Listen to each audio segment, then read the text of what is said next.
So today we're going to talk about multi-gene or polygenic inheritance. So up until now, every trait we've looked at has been controlled by one gene. In reality, many of our traits are controlled by a combination and interaction between multiple genes. So you can see on this flow chart here, we're looking at skin color. Think back to our twins. One of the big differences between Maria and Lucy is their skin color. So if we look here, this is showing us that there are three genes. It's actually probably more complicated than this, but for our purposes, we're going to say that there are three genes that have the information for making three different proteins, all of which contribute to the types and amounts of melanin found in skin cells. So we talked a little bit about melanin when we looked at the melanoma case study when we were talking about cancer and skin cancer. Melanin, remember, is just a pigment found within skin cells. So we have here gene 1, gene 2, gene 3, and the combinations of those types of proteins together contribute to how much melanin, and also there are different types of melanin in skin cells, which then leads to different shades of skin color. And we can also see over here that skin colors also can be influenced by outside environmental aspects like sun exposure. Okay. And looking here, we can see we have now, obviously, there are even more shades of skin color than this, but for our purposes, we're going to be ranging here from very light to very dark in skin color.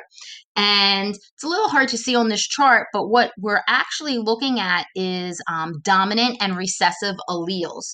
So our very light skin color has 0 dominant alleles and 6 recessive alleles, because remember, again, we're talking about 3 different genes. So for each gene, there are 2 alleles that somebody will have for that gene, right? One came from mom, one came from dad for gene 1. Same thing, one from mom, one from dad from gene 2, one from mom, one from dad from gene 3. And the combination of those things are going to result in different shades of skin color. And then working our way up to the very dark, which has 0 recessive alleles, and in our case here, 6 dominant alleles. So every time as we are adding dominant alleles, that's contributing more melanin produced in the skin cells, leading to a darker appearance. Okay, let's start to look at this here. So just to make things a little bit simpler, the example I'm going to give you here is saying that skin color is controlled by multiple gene pairs. We're going to be looking at 2 pairs of genes. In the slide before, I looked at 3 pairs of genes contributing to the skin color, and it's actually probably more than that. But we're going to simplify it because things start to get a little complicated with figuring out genotype and phenotype if we go beyond looking at 2 pairs of genes. But keep in mind, when you have a range of colors, we're going to talk about hair color and eye color in the next lesson, there are multiple genes contributing to that range. That's why there's not an either or in our phenotype. There's a range from one end of the spectrum to the other.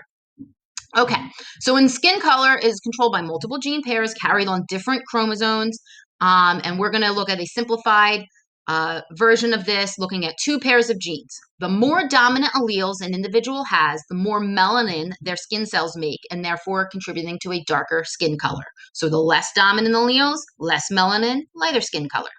So starting our chart here, I'm starting with all recessive alleles, right? So for gene 1, we're going to use the letter A to represent those alleles, and for gene 2 contributing the skin color, the letter B. And if I have all recessive alleles, that's going to lead to the lightest skin color, and I have 0 dominant alleles, right? Because I have all lower cases here. So I'm going to start to change that now. So if I have, let's say, 1 dominant A, so I've now added a dominant allele, still have 3 recessive alleles. That would lead to the next skin color in our range from lightest to darkest, giving us a light phenotype. We could also write this another way, right? There's another possibility of somebody having just 1 dominant allele here. I could be recessive for the A's and have 1 big B, 1 little b. Still only having 1 dominant allele, leading to that light shade. Okay, for medium now, I'm going to go up in my number of dominant alleles to 2. So I can write that a few ways.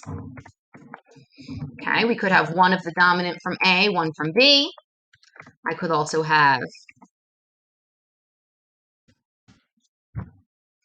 and another possible combination would be, so we have 3 possible genotypes there, leading to that medium skin color where I have 2 dominant alleles. And we are working our way, remember, from 0 dominant alleles up to having all 4 dominant alleles here in this bottom. Okay, so my next step in genotypes would have 3 dominant alleles. Let's think about the possible combinations we can have here.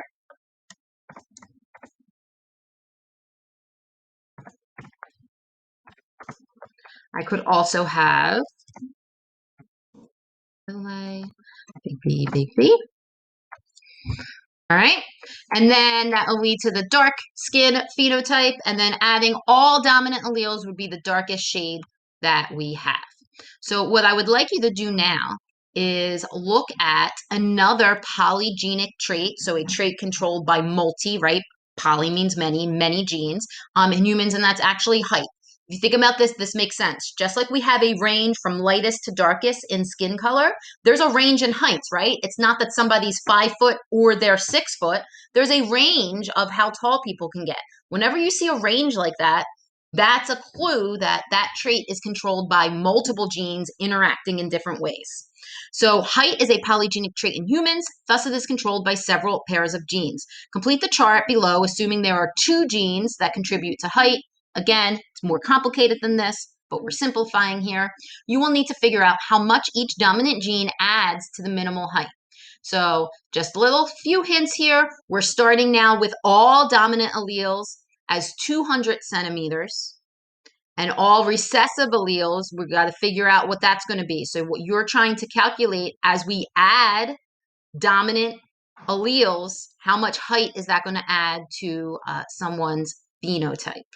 And then there's a question here looking at skin color again, and I'm giving you possible genotypes. And without Punnett squares, just using logic, I am asking you to figure out what is it possible for them to have a child with the lightest skin color. Okay, I hope you have a good day. Let me know if you have questions, and don't forget to scroll down and write a science idea for what we learned today. Have a good day.